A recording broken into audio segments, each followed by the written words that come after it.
Nah, parahnya adalah tadi ketika kemaksiatan ini dia merasa berdamai dengan maksiat dengan melakukan hal-hal seperti tadi. Sebenarnya dia bukan berdamai dengan maksiat. Sebenarnya dia sedang melakukan sebuah legalisasi. Apa enaknya ya? Normalisasi. Bukan normal, wajarisasi. Wajarisasi. Jadi membuat sesuatu maksiat itu menjadi wajar.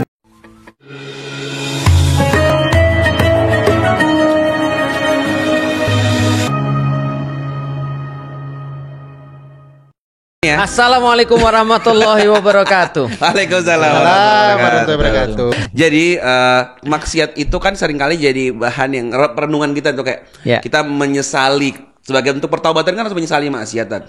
Tapi jujur ini aku sering ngomong dan aku nggak tahu ini benar apa salah. Tapi aku bilang sejujurnya aku tuh sudah di titik karena kan nggak suka gelisah ya, nggak suka kayak ada rasa gimana gitu di hati. Maka aku menghindari mengingat masa lalu. Jadi kayak ngomongin maksiat tuh kan ada yang harus sampai nangis harus ini. Aku bilang nggak mau inget deh. Malah kalau perlu aku fokus ke depan gitu. Karena kalau ada orang kan yang lebih memilih setiap hari dia akan mengingat masa lalunya terus minta ampun. Nah aku tuh udah kayak merasa udah berdoa minta ampun udah fokus ke depan aja gitu. Nah ternyata zaman sekarang itu aja udah nggak cukup. Jadi ada orang yang merenungi masa lalu bertaubat, ada orang yang memilih udahlah masa lalu lewat sekarang fokus ke depan aja. Ada orang yang justru cara dia berdamai dengan maksiat adalah dia menunjukkan kayak bablas gitu, nunjukin maksiatnya gitu. Contohnya nih, lain ya. Iya, misalkan nih lagi tren, dia berzina, akhirnya hamil luar nikah. Alih-alih ya udah masa lalu ya udah deh aku yang penting besarin anak ini nggak diupload di medsos, dibahas, dipamer. Dan kalau orang kritik seolah-olah kayak lu nggak suka gue ngelahirin anak ini, nggak gitu maksudnya bro. Nggak toleransi. Iya nggak toleransi. Lu pengennya gue ngapain? Gue nangis, gue stres gitu. Jadi seolah-olah pilihannya diurus ini dengan bangga atau digugurkan. Ya gitu. Soalnya cuma itu opsinya gitu. Jadi ada juga misalkan orang-orang yang dibully dia stres gitu kan karena badannya insecure. Terus solusi dari insecure-nya adalah foto badan terbuka gitu supaya nunjukin Iya, jadi kan banyak my body positivity. Ya, betul. Tapi body positivity soalnya harus buka-bukaan. Soalnya kalau lu masih pakai pakaian tertutup lu masih insecure sama badan. Body authority. Iya, makanya lu kok jadi aneh gitu. Apakah berdamai dengan maksiat itu harus caranya kayak gini? Menurut saya melihat fenomena kayak gimana? Kalau aku sih melihat fenomena ini adalah fenomena zaman dulu yang dimodernisasi ya. Oh dulu juga ada gitu? Dulu juga ada. Ada kalau kita bicara tentang orang yang orangnya jadi gini, dia mencoba untuk mendapatkan satu angle sehingga maksiat dia itu seolah-olah menjadi sesuatu yang less guilty. Less guilty. Atau kalau tidak less guilty bahkan menjadi sesuatu yang bersifat justru benar.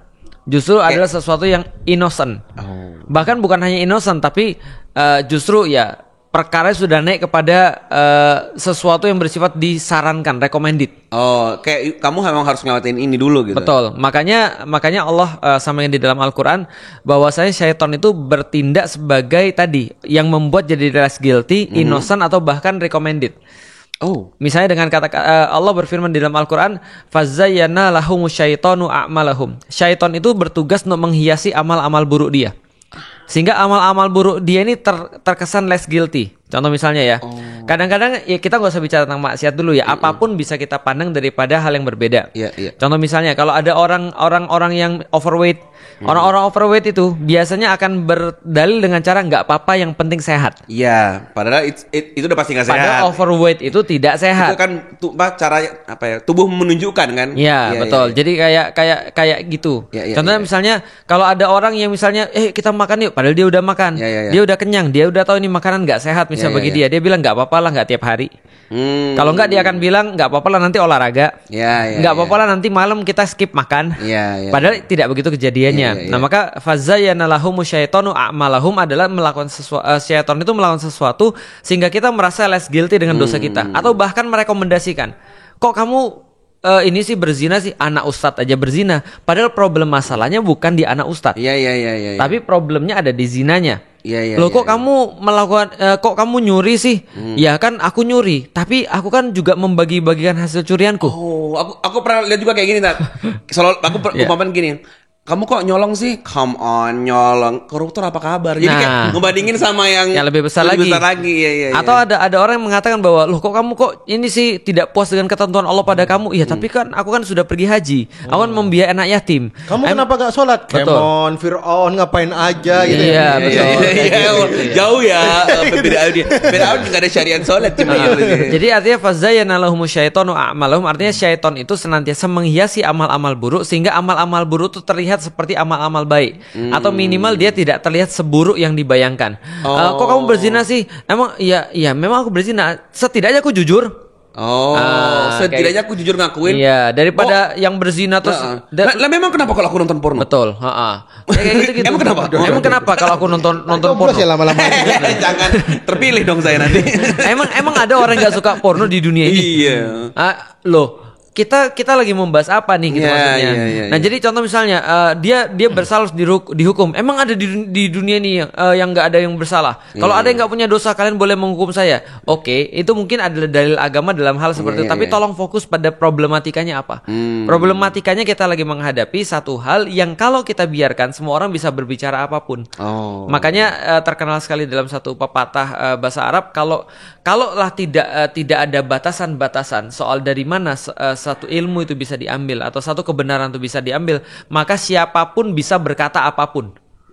Jadi siapapun bisa berkata apapun. Berarti kebenaran relatif tuh sebenarnya nggak ada ya? Lucu kan yang kayak aku kirim antum DM yang kemarin, ingat nggak? Ada yang berkata begini. Jadi ada orang yang berkata bahwa saya itu adalah harusnya seorang wanita. Iya. Tapi saya lahir dari menjadi tubuhnya laki-laki. Padahal saya itu wanita. Maka harusnya saya boleh menjadi seorang wanita. Karena saya merasa. Nah, kita ada lagi saya merasa seorang pria.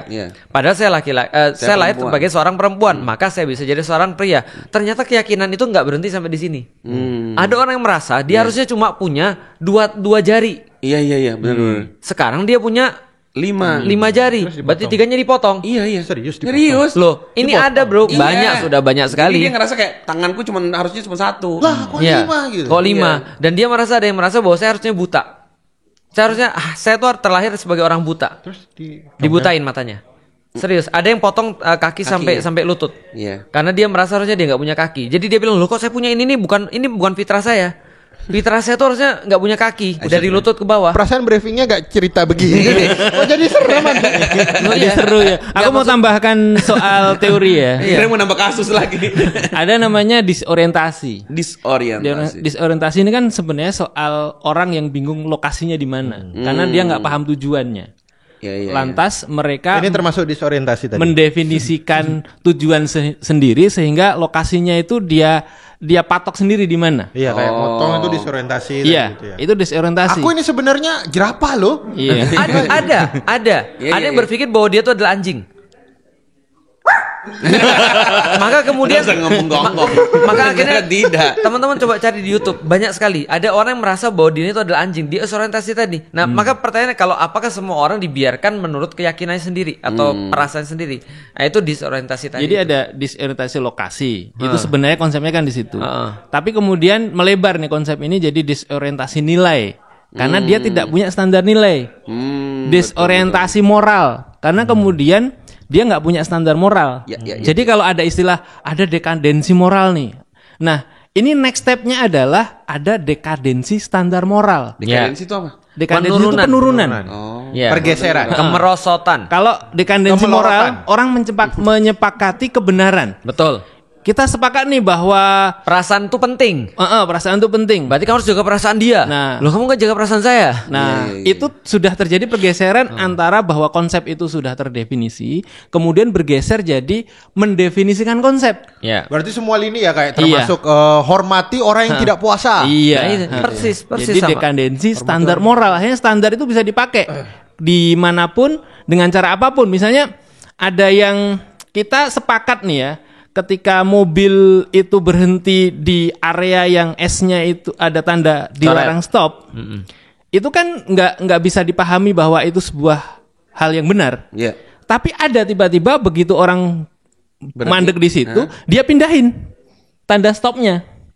Akhirnya dia nggak bersalah dong. Pinter tuh orang. Nah, itu terjadi dekadensi standar moral. Iya. Dia melanggar sesuatu, ada hukumnya. kita ubah aja hukumnya.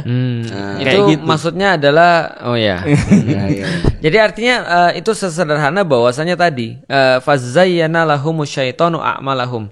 Ketika ada kerjaan syaitan adalah menghiasi setiap kemaksiatan seolah-olah itu terlihat sesuatu yang baik. Yang paling epik adalah Sigmund Freud. Ketika dia mengatakan bahwasanya seks itu adalah keperluan bagi manusia. Kalau seks adalah keperluan wajib bagi manusia, maka memenuhinya tidak ada bedanya dengan makan, minum, ataupun pergi ke belakang. Berarti nggak ada salah dong. Nah itu dari tadi Mas Husain bilang, cuma dari satu definisi konsep yang salah. Mendefinisikan apakah, mohon maaf, hubungan badan atau seks itu adalah sebuah keperluan wajib atau sebuah keperluan yang bersifat tidak wajib. Gitu maksudnya. Makan karena lapar itu naluria. Berhubungan karena pengen itu naluria. Nah, makanya ada satu negara yang kemarin mendefinisikan seks itu sebagai olahraga loh. Nah, Swedia. Jadi salah definisi akhirnya jadi ada pertandingan. Karena salah definisi itu. Lama-lama akan ada atlet. Betul. Dan ketika ada atlet ada beasiswanya. Ada sekolahnya. Bagi atlet berbakat. Ada kursusnya. Ada idola. Kita mau apa? Mau jadi atlet itu. Nah, benar. Gimana dong? Ya, menarik. Dan ada orang-orang yang nanti dari SMA udah berbakat ditarik dikasih beasiswa pelatihan. Betul. Dan menurut itu kan laku jualan sayur-sayur lagi. Bukan masalah itu masalahnya tadi. Nanti kemana-mana, nanti mulai tuh ada ibu, jadi lama-lama kan jadi cita-cita. Iya. Kamu tuh masih nganggur, lihat kakak kamu udah gini loh. Maksudnya jadi juara kecamatan lagi. Iya, juara kamu dulu gini aja. Game online itu kan tabu ya. Ketika di awal-awal disebut sebagai olahraga. Lama-lama itu menjadi sebuah turnamen. Kemudian prestis, bangga, dan orang beramai-ramai mengidolakan itu. Nanti kalau sekarang itu jadi olahraga, tiba-tiba ada anak kecil cita-citamu apa jadi olahraga? Pikiranku gini. Olahragawan. Contoh ya. Contoh atlet karate. Nih. Kan berantem nih. Ya kan ya. Atlet apalagi? Atlet taekwondo.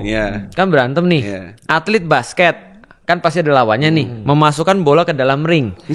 Lah kalau olahraganya tadi itu kalau misalnya atletnya laki-laki, ada cewek, lawannya siapa? Kita bertanding yuk gitu. Iya, gimana? Iya, aku nih. Mending kita beli tiket nonton kali ya. Tahu gimana sih konsepnya itu. Ya itu absurd kan? Kalau absurd kan kalau setiap perasaan manusia itu harus dijadikan sebagai standar. Nah, parahnya adalah tadi ketika kemaksiatan ini dia merasa berdamai dengan maksiat dengan melakukan hal-hal seperti tadi, sebenarnya dia bukan berdamai dengan maksiat. Sebenarnya dia sedang melakukan sebuah legalisasi, apa enaknya ya? Normalisasi. Bukan normal, wajarisasi. Wajarisasi. Jadi membuat sesuatu maksiat itu menjadi wajar. Jadi wajar. Tapi kan dia bilang gini, Tat, kalian jangan tiru. Ngerti gak sih kayak dia? Itu termasuk bagian daripada wajarisasi tadi. Sama kayak ada orang bilang gini, sebenarnya saya tuh lagi sakit ya. Tapi saya tuh datang ke sini untuk Anda. Nah, jadi sebenarnya saya tuh sebenarnya nggak mau ngomong ya kalau saya lagi sakit, nanti ngomong. Apa gunanya? Itu kayak dihapusin semuanya.